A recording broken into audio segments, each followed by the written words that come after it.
Arestado ang dalawang lalaki sa Las Piñas matapos umanong tangkang i-blackmail ang dalawang babae kapalit ng pakikipagtalik sa kanila. Kinilala ang mga suspect na sina Jose Carlo Fajardo Estraza at John Paulo Suarez.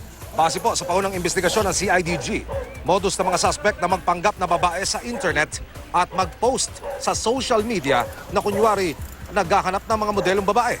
Ang mga kakagat aalukin ng 10,000 piso kada photoshoot sa kondisyong magpapadala muna ng nude photos para sa kunwaring screening.